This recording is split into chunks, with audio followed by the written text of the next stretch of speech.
안녕하세요, 크립토 노마드입니다. 차트 바라보면서 다소간의 기대감을 가지셨던 분들은 아마도 또 한 번 한숨을 내쉬셨을 것 같습니다. 조금 올리나 싶었는데 여지없이 다시 끌어내리는 모습을 보면 지금의 시장 예측은 정말이지 한치 앞을 알기 어려운 그런 수준으로 보입니다. 비트코인은 여차하면 22,000달러 위로 다시 올라설지도 모르겠다. 그렇게 다시 가장 중요한 지지라인인 200주 이동평균 위로 올라서면서 반등의 기운을 차리게 될지도 모르겠다. 이런 기대감을 조금 안기기도 했었는데 다시 21,000달러 아래로 주저앉은 상황입니다. 상황 자체가 어수선하다 보니까 분석가들의 전망 역시 조금은 엇갈리는 모습을 보이고 있습니다. 이제 곧 강세 랠리가 펼쳐질 것이라는 긍정론이 있는 반면 추가적인 후퇴 가능성이 존재한다, 이런 전망도 나오고 있습니다. 어떤 것들을 근거로 제시하고 있는지 하나씩 짚어보도록 하겠습니다. 리플과 관련해서는 두 가지 의미 있는 소식이 전해졌습니다. 먼저 소송과 관련해서는 이번에는 리플이 먼저 선빵을 날리면서 SEC를 조금 더 공지로 몰아세웠습니다. SEC가 XRP 홀더들의 입장문 제출에 반대한다라는 입장을 밝힌 것과 관련해서 이에 대한 리플 측의 입장문은 공개하게 해달라, 이렇게 법원에 요청을 한 겁니다. SEC는 자신들의 반대 이유에 대해서도 감추려고 하고 있는데 리플은 그냥 죄다 공개하자, 이런 스탠스를 한 번 더 공개적으로 밝힌 것으로 볼 수 있습니다. 안 그래도 법원에서도 SEC에 공개하기에 앞서서 가리고 싶은 거 다 가려라, 이렇게 지금 나름의 기회를 준 상황인데 과연 SEC가 어떤 행태를 이번에 또 보여주게 될지 주목되는 상황입니다. 플랫폼 생태계 확장과 관련해서도 재미있는 소식이 전해졌습니다. 머지않아서 XRP 레저 위에서 이제 XRP를 기본 통화로 하는 P2E 게임이 구동될 것으로 보입니다. 이건 리플 자체의 프로젝트는 아니고 XRP 레저 위에서 가동되는 프로젝트 팀, 이 온 XRP가 준비하고 있는 내용입니다.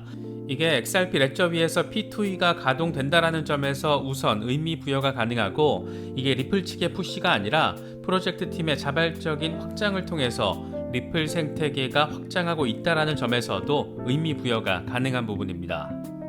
사실 지금 시세 흐름과 관련해서는 고만고만한 상황들이 지속되고 있기 때문에 시세 전망에 대한 뉴스 공급량 자체가 줄어든 모습입니다. 반면 산업의 비전과 관련해서는 이런저런 소식들이 이어지고 있습니다. 가격보다는 가치에 집중해서 시장과 산업을 바라볼 수 있는 나름의 괜찮은 기회가 될 수도 있기 때문에 이런 부분들도 참고하시면서 시장 바라보시면 더 좋을 것 같습니다. 본격적인 시작에 앞서서 좋아요와 구독 또 알림 설정 꼭 부탁드리겠습니다. 영상 제작에 아주 큰 도움 된다는 말씀 함께 드립니다. 그럼 시작하겠습니다. 먼저 비트코인 상황입니다. 비트코인은 21,000달러 위에 올라서서 어쩌면 다시 22,000달러 곧 뚫어낼지도 모르겠다, 이런 기대감을 일시적으로 안기기도 했지만 다시 21,000달러를 반납한 상황입니다.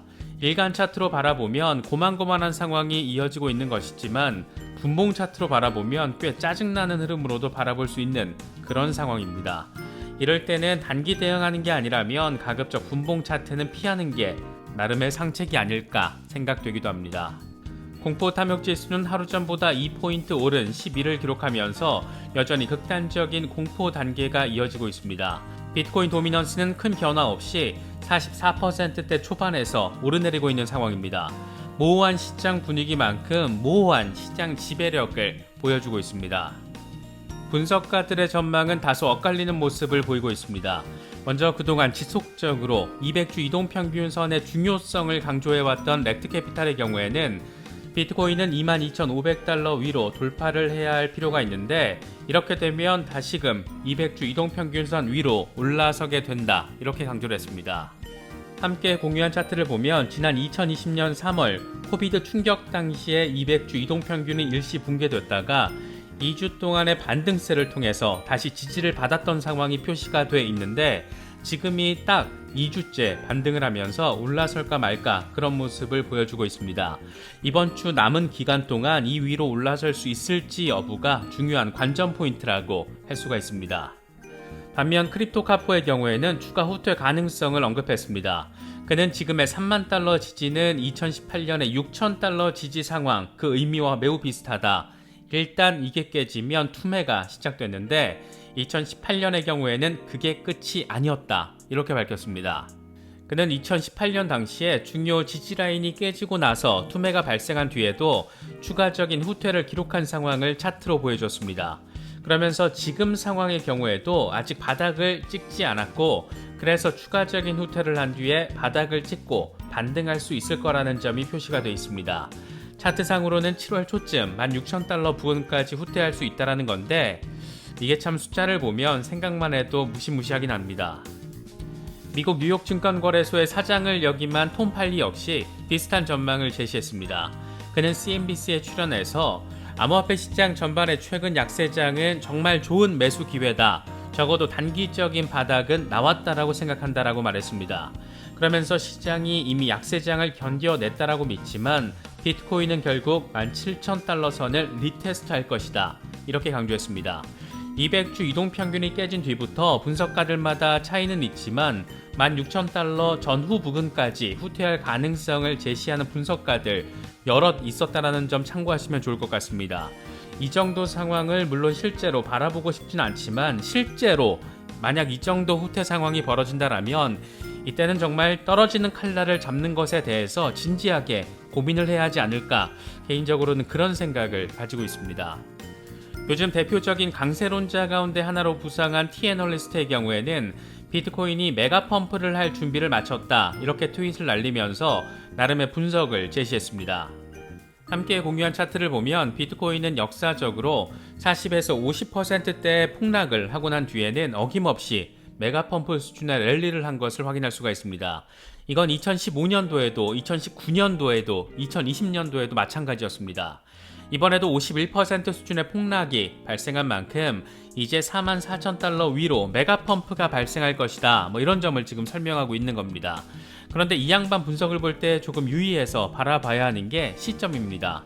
당장 한두 달 안에 메가펌프 수준의 급격한 랠리가 쫙 발생하는 게 아니라 1년에서 2년 수준의 중장기적인 시간 속에서 메가펌프가 이루어질 것이다, 이런 점을 예상하고 있는 것이기 때문입니다. 이번 분석의 경우에도 44,000달러 위로 향하는 시점이 2013년 중반 어느 순간으로 지금 표시가 되어 있습니다.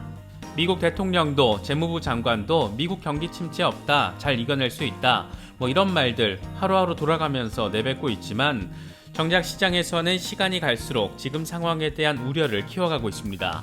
골드만삭스의 경우에는 미국의 경기 침체 가능성을 크게 상향 조정해서 주목받고 있습니다. 블룸버그 보도 내용을 보면 얀 해치우스 골드만삭스 수석 이코노미스트는 우리는 경기 침체 위험을 이전보다 더 높게 바라보고 있다라면서 내년 미국의 경기 침체 가능성을 기존의 15%에서 30%로 높였고, 앞으로 2년 안에 경기 침체 가능성을 기존의 35%에서 48%로 크게 올렸습니다. 해치우스는 경제 활동이 급격하게 둔화되더라도 에너지 가격이 추가로 오른다라면 연준이 높은 헤드라인 인플레이션과 기대 인플레이션에 강하게 대응할 것을 우려하고 있다. 연준은 앞당긴 기준금리 인상을 더 공격적으로 진행하고 있고 금융 환경은 추가로 긴축되고 있다라고 설명했습니다. 도이체방크 CEO 크리스티안 제빙 역시 CNBC에 출연해서 러시아가 가스 공급을 갑자기 중단하면 유럽의 경기 침체가 빨리 올 가능성이 훨씬 높아진다. 유럽뿐만 아니라 미국도 경기 침체 가능성이 상당히 높다, 이렇게 말했습니다.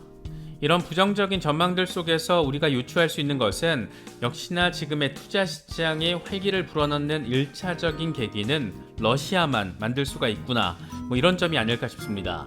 거의 모든 부정적인 전망의 1차적인 데이터로 이 급격한 에너지 인플레이션이 거론되고 있고, 그 중심에 러시아의 우크라이나 침공이 원인으로 자리하고 있습니다. 결국 동계 시즌으로 다가서면 설수록 종전이든 휴전이든 서방 국가들의 종용 가능성이 더 높아질 수밖에 없고, 그런 시그널들 이미 하나둘 나타나고 있고, 그렇게 전쟁 리스크는 하반기로 접어들면서 어느 정도 해결 국면으로 접어들게 되지 않을까, 그런 전망이 지금으로서는 일단 조금은 더 현실적이지 않을까 생각됩니다. 이어서 리플 관련 소식 짚어보겠습니다. 먼저 소송과 관련해서는 리플은 한 방 더 SEC를 때리면서 공세를 이어가고 있다는 점이 공개가 됐습니다. 이번에 법원에 입장문을 제출하면서 SEC가 XRP 홀더들의 입장을 법원에 제출하는 것에 반대한다는 것에 대한 리플 측의 입장문을 공개하게 해달라 이렇게 요청을 했습니다. 이를 통해서 SEC가 왜 반대하는지, 이에 대해서 리플 측은 SEC의 반대 입장이 뭐가 문제인지 이게 대중에 공개될 수 있는 건데, 모든 걸 다 공개해서 의혹 없이 따져보자, 이런 기존 스탠스의 연장선 차원으로 바라볼 수가 있습니다. 이게 재미있는 것은 지금 토레스 판사는 SEC 측에 반대 입장문에서 기밀에 해당한다라고 생각하는 것을 수정해서, 그러니까 지워서 다시 제출하라고 명령을 했다라는 것이고, 이게 데드라인이 현지 시간으로 6월 23일입니다. 그러니까 법원은 SEC에 나름의 기회를 제공한 것이라고도 할 수가 있는데, SEC가 이번에 가릴 거 다 가리고 다시 수정한 입장문을 법원에 제출을 하게 되면 법원은 SEC가 뭘 기밀로 바라보고 있는지, 왜 이걸 기밀로 바라보고 있는지 이런 것들을 파악할 수가 있습니다. 사실 형식적으로는 법원이 SEC에게 문서 수정의 기회를 준 것으로 볼 수 있지만, 실질적으로는 법원이 이걸 통해서 SEC의 의도를 확인할 수 있는 나름의 묘수에 가까운 것으로도 바라볼 수가 있습니다. 법원이 뭔가 대놓고 한쪽 편을 드는 게 아니라 자연스럽게 양측의 속내를 파악하고 있는 과정을 지금 진행하고 있다, 이런 것들을 느낄 수가 있는데, 이렇게 하나씩 각계격파하듯이 상황이 잘 정리될 수 있기를 기대해 봅니다. 그런가 하면 생태계 확장과 관련해서도 아주 재미있는 소식이 전해졌습니다. 이번에는 리플사가 직접 나서서 생태계를 확장하려는 그런 노력이 아니라 XRP 레저 위에서 프로젝트를 진행하고 있는 온XRP가 조만간 XRP 레저 기반의 P2E 게임을 출시한다라는 소식입니다. 종합 블록체인 플랫폼으로 XRP 레저가 자생적인 확장성을 갖춰가고 있다라는 점 느낄 수가 있습니다. 온XRP 측은 말라드로이즈라는 게임을 선보이게 됐다. 10명의 플레이어가 참여해서 장애물을 제거하는 방식의 게임인데, 게임에 앞서서 XRP를 예치하고 게임 우승자가 예치된 XRP를 모두 갖게 되는 방식이다. 이제 곧 XRP 레저 위에서 가동될 것이다, 이렇게 밝혔습니다. 게임을 통해서 XRP를 얻을 수 있는 방식이 XRP 레저에서 구현이 되는 겁니다. 국경 간 송금 사용자뿐만 아니라 이제는 게임 플레이어들까지도 XRP를 활용할 수 있게 되면서 그 사용성까지 증대되는 상황을 기대해 볼 수 있는 부분입니다. 결국 XRP는 국경 간 송금이라는 가장 기본적이고 중추적인 프로젝트를 구현하면서 여기에 NFT, 여기에서 더 나아가 메타버스 생태계를 구축하게 됐고, 거의 동시에 P2E 시스템까지 구동을 하게 되면서 그 확장성, 사용성 모두를 증대시키는 결과를 만들어낼 것으로 기대되고 있습니다.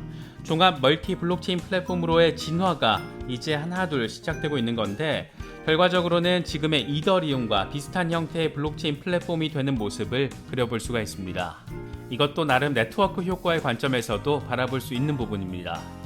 이번에 준비한 영상은 여기까지입니다. 영상이 도움이 되셨다면 좋아요와 구독, 또 알림 설정 꼭 부탁드리겠습니다. 영상 제작에 아주 큰 도움 된다는 말씀 함께 드립니다. 언제나 성투하시기를 기원하겠습니다. 시청해주셔서 감사합니다. 지금까지 크립토 노마드였습니다.